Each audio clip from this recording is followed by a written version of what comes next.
what's happening around the world and what's happening here at home. A very good evening to you and welcome to Weekend Primetime News. I'm Sandro Ferdinando. Before we get into our stories in detail, let's take a quick look at your headlines. Ranjit Aluvihare to boycott UNP May Day celebrations.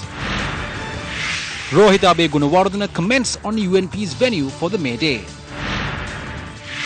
News First Gum at the Flood Preparedness Program commences. Dr. Lester's missing award found in private bus. Royal College Colombo beats Trinity College Kandy to win the 74th Bradby Shields.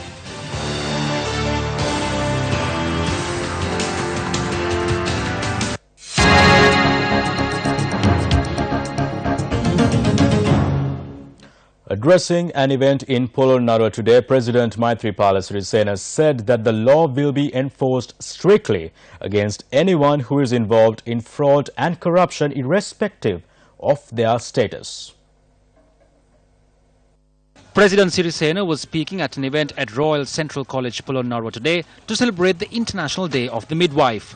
A new uniform was also unveiled for the midwives. The position of President's Chief of Staff at the Presidential Secretariat is equivalent to a Secretary of a ministry. You are aware that he was arrested on charges of bribery. People who have held this post for 3 presidents in this country have gone to jail. The chairman of the State Timber Corporation, who was arrested the day before yesterday, was the Chief of Staff during Chandrika Bandaranaike Kumaratunga's term in office. Just a couple of months ago, the Chief of Staff of former President Mahinda Rajapaksa was arrested on charges of bribery and is now on bail. It's not been even a month since the Chief of Staff of my office assumed duties. This is the situation. Why is this happening? Politicians and state sector employees should never do anything which creates frustration among the people. As a minister, and even during these 3 years as president, I have always taken unbiased decisions against bribery, corruption, fraud, theft, wastage and misuse of public property. I took decisions against the large-scale incidents during this government as well. A presidential commission was appointed to look into fraud and corruption at Sri Lankan Airlines. This commission too will expose many important details to the country in the coming days. This week, the President's Chief of Staff, Dr. I.K. Mahanama, and the Chairman of the State Timber Corporation, P. Dissanayake, were arrested for soliciting a bribe. Comments were made in several forums today on this matter. I look at this in a positive way. This proves the transparency that was put forward by the government of good governance. They are stealing public funds. The Prime Minister and his group appeared for the former central bank governor and the others with regard to the bond issue. Today that man is not even in the country. Such a situation has arisen in the President's palace as well. There are officials who are close to the President. The President has taken a measure on this. We are keeping a watch on what happens. As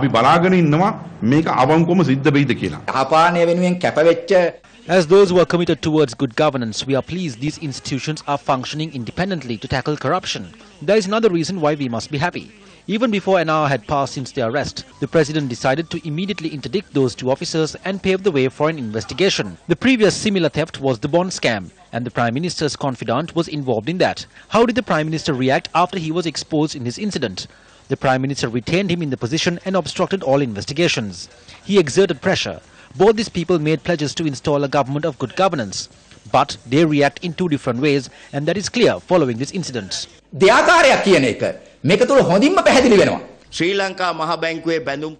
how the main suspect of the central bank bond scam has fled the country and is now in hiding. The legal system in the country has not been able to bring him before the law. When Interpol issued an order to arrest him, the Sri Lankan government and the police intervened and assisted him to appeal, citing that the officials are following him to fulfill political revenge. This is a joke. Continuing in more local news, the award presented to the late Dr. Lester James Peris at the International Film Festival of India, which was reported missing, was discovered this morning inside a private bus in Colombo. The award was placed next to the remains of Dr. Lester James Peris since Sunday following his demise. However, on the day when the final rites were performed, the award had been stolen. Since then, police conducted an investigation over the theft, and this morning it was discovered on the luggage rack of a private bus operating from Kaduwela to Kolpiti. Police said the discovery was made after the bus driver and conductor tipped the police about the award.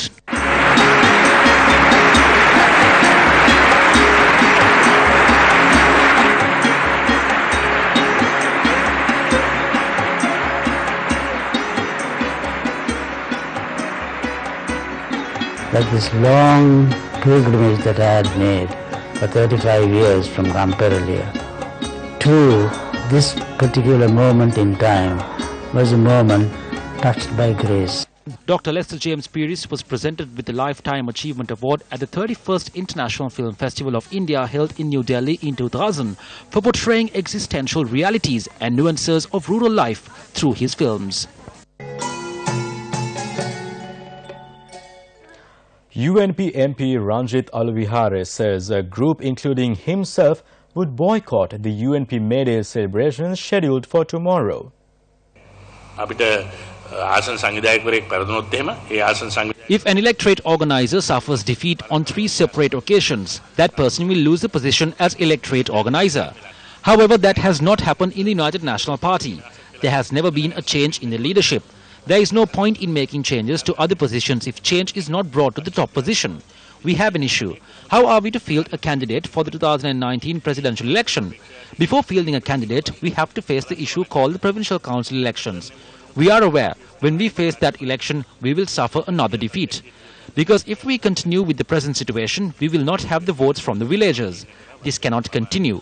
Therefore, I have decided to refrain from attending the May Day rally, and I will not amass crowds for that as well. I am not alone in this.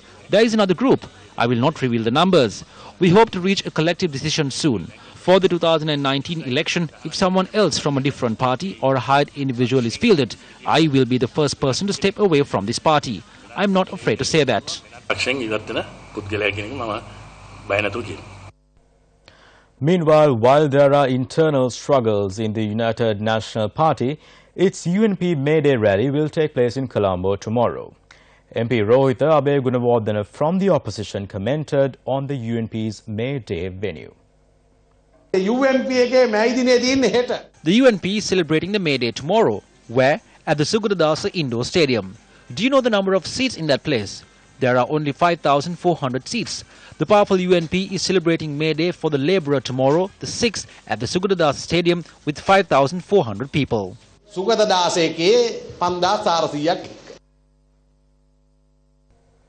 The proposal for restructuring the United National Party favoured by many in the UNP was put forward by the Ruwan Vijayawardena Committee. Secretary of the committee, MP Bandulal Bandaradgora, expressed the following on UNP reforms. There are many, including those in the parliamentary group, who call for reforms. The Ruwan Vijayawardena Committee put forward many proposals on restructuring the party. However, those did not take place as expected. We are disappointed over that.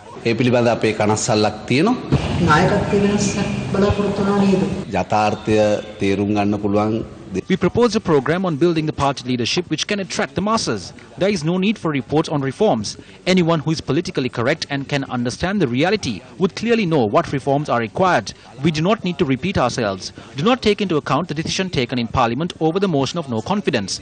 We hope the leaders would consider the decision given by the people at the local government polls and understand these matters. A statue of former President, the late Ranasinghe Premadasa, was unveiled at the Ranasinghe Premadasa Memorial Hospital in Maligabatha today. The statue was constructed to mark the 25th memorial of the late Ranasinghe Premadasa, which fell on the 1st of May. Former General Secretary of the UNP, Sirisena Kure, unveiled the statue. The late Premadasa's theme was to build the party from the foundation upwards and not the other way around. The group led by the late Daddi Senanayake back then said, if it is done from top to bottom, whenever a storm comes, we will be blown away. But if you build it from the bottom to the top, such a situation will not arise. That is why later on, Sirisena Kure was made the General Secretary of the UNP to implement that vision. There is a saying, you can kill anyone, but you cannot defeat a great leader. That is most suitable when we speak of Ranasinghe Premadasa. ශ්‍රේෂ්ඨ නායකයෙක් නමුත් ඔහු පරාජය කරන්න බැහැ කියලා. ඒ උපමාව හරියටම හරියන තැන තමයි රාණසිංහ ප්‍රේමදාස මැතිතුමා ගැන කතා කරනවා. Some 500 lives were lost in the floods in 2016 to 2017. With ever-changing weather patterns, proper preparedness could save lives. It is with this in mind, Gammadda partnered up with Asia Pacific Alliance for Disaster Management along with several private organizations, the police and authorities to conduct awareness workshops in high-risk areas. 6 workshops were held in the Ratnapura and Matara districts today. In the Ratnapura district, the first workshop took place in the Alapata area.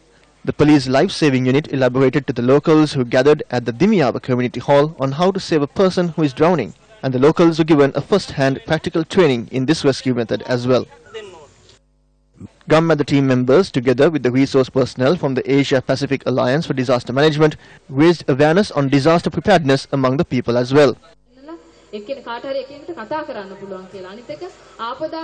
The second program took place in Batugedera, Ratnapura. Nations Trust Bank joined in raising awareness among the locals and educated them on a number of aspects, including on what measures need to be taken to recover bank documents destroyed by floods. The locals applauded the insight given by personnel from John Keel's holdings on returning life and businesses to normalcy following a natural disaster. The Assistant Divisional Secretariat of Ratnapura, the Ratnapura Police, the Palmadulla Divisional Secretariat, the Alapata Divisional Secretariat and a number of public institutions rendered an insurmountable support towards the awareness program in the Ratnapura district. The Police Life-Saving Unit and the Ratnapura Volunteer Life-Saving Unit stepped forward to share their expertise in saving lives.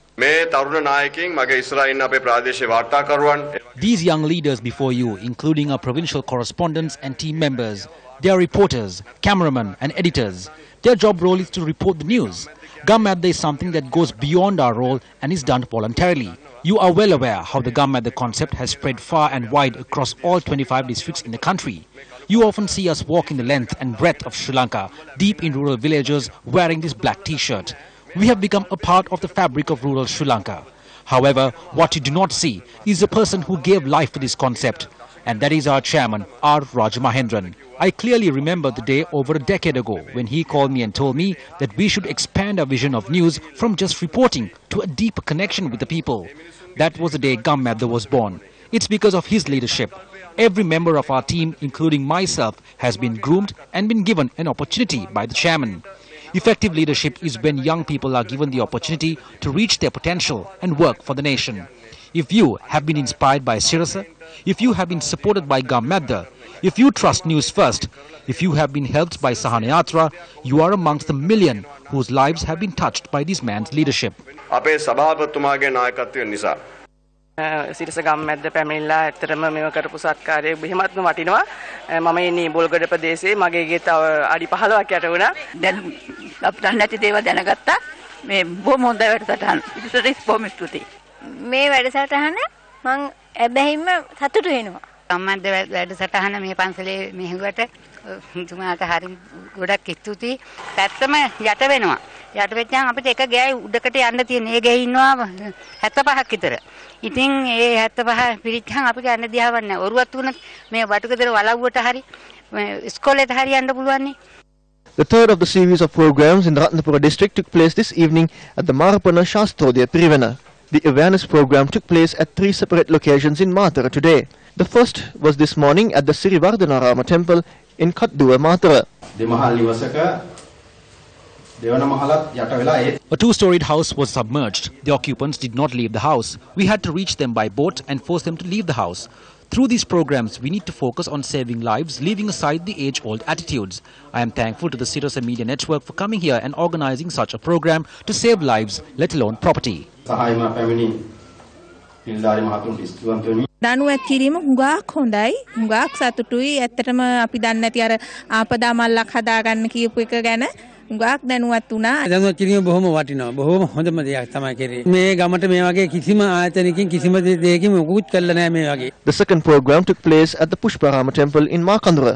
Gammadda, together with the Asia Pacific Alliance for Disaster Management, raised awareness among the people with the assistance of John Keel's Holdings and the Police Life-Saving Unit. What precautions will you take when faced with a flood? a program to create awareness on pre-flood preparations on the 5th, 6th and 7th of May.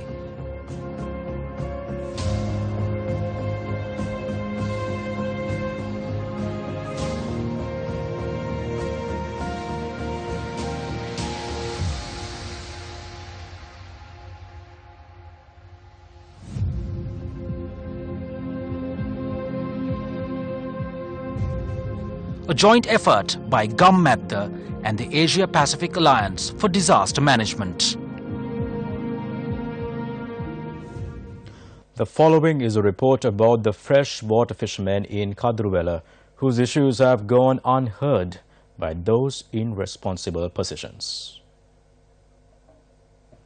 The Manik Kampatia River, which spans across an area of 1,500 acres, is one that nourishes hundreds of acres of paddy land. However, today this massive water body has become somewhat similar to a pond. The locals abandoned farming and took up freshwater fishing because authorities had failed to renovate the river. We made numerous requests to renovate the river. No one paid attention to this. Around 60 families who depend on freshwater fishing are facing more issues because the water in the river is gradually reducing. We request the Ministry of Fisheries to renovate this river. Around 80 families depend on this. We cannot engage in our trade. The government needs to provide relief to the fishermen and ensure there is an area where the fishermen can make a good catch. Recently, Newsfirst reported on the valiant attempts made by the locals in Kumarigama, Ampara to conduct a dam across a waterway to obtain water for their cultivations. Today, they are completed this task. Around 125,000 acres of paddy land depend on the water released from the Senanayaka Samudra. However, this time around, the reservoir did not contain sufficient amount of water. This mainly had an impact on the village of Kumarigama, which suffered a shortage of water. On the 19th of April, the farmers in the area took a bold decision to construct a dam across the Ardal Oya and secure water for their cultivations. The water that flows across the Ardal Oya is the excess water released from the paddy lands located in higher grounds. For 16 whole days, these farmers worked day and night to construct a dam which will provide water to save their cultivations.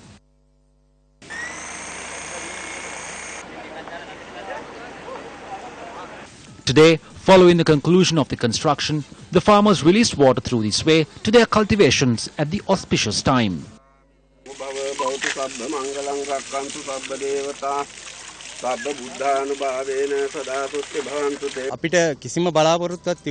We did not have any aspiration to cultivate this season. However, following a proposal, we decided to do this. We did not think we will be able to complete this. We placed almost 14,000 sandbags over here.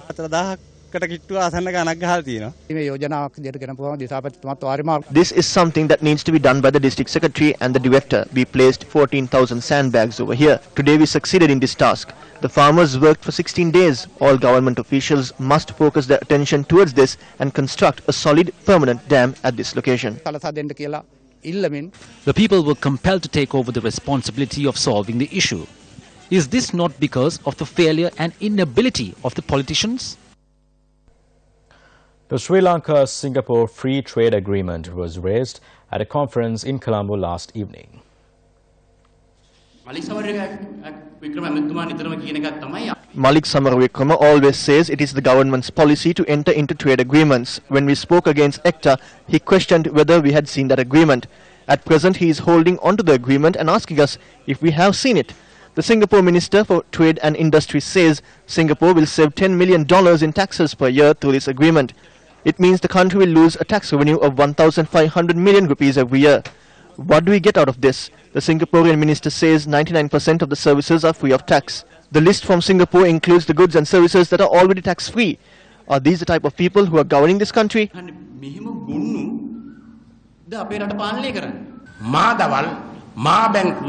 Singaporean national Arjuna Mahendran, who is wanted by Sri Lankan authorities for the central bank bond scam and living in Singapore, is the very person who was close to the government and served as an advisor and advised many institutions. On the 1st of May, Chandani Vijayawardena, the Secretary to the Ministry of Development Strategies and International Trade, ordered the Director General of Customs in a letter to take immediate measures to implement the Sri Lanka-Singapore Free Trade Agreement. From where did this person get the right to issue a directive on removing taxes?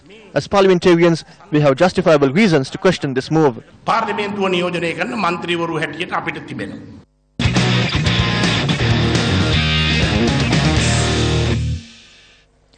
First up in sports news from schools rugby, Royal College Colombo beat Trinity College Kandy 27-19 to win the second leg of the 74th Bradby Shield earlier this evening. Royal College Colombo dominated the game from the kick-off in Kandy to lead the first half by 13 points to 5. The second half saw a hard-fought contest between the two rivals as both teams added 14 points each to their scores. The game, however, ended with the lads from Colombo coming on top with 27 points to 19. The Royals scored 4 tries, 2 conversions and 1 penalty, while the Trinitians with 19 points was made up of 3 tries and 2 conversions. Royal College Colombo beat Trinity College Kandy in the first leg 39 points to 7, and the victory is Royal College's 33rd Bradby Shield win.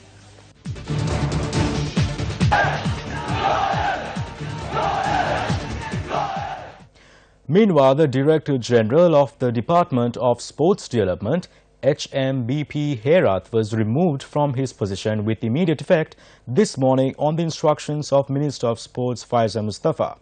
The decision was taken due to his failure to provide necessary accommodation facilities to participants and their trainers representing Sri Lanka at the 2018 South Asian Junior Athletics Championship. Accommodation for the Sri Lankan athletes was provided at the Department of Sports Development and the dormitory in Torrington. However, the supply of electricity at the dormitory in Torrington was suspended since yesterday morning, and as a result, the participants were severely inconvenienced. Speaking to Sports First yesterday, the Secretary to the Ministry of Sports said he was only made aware of the incident last night.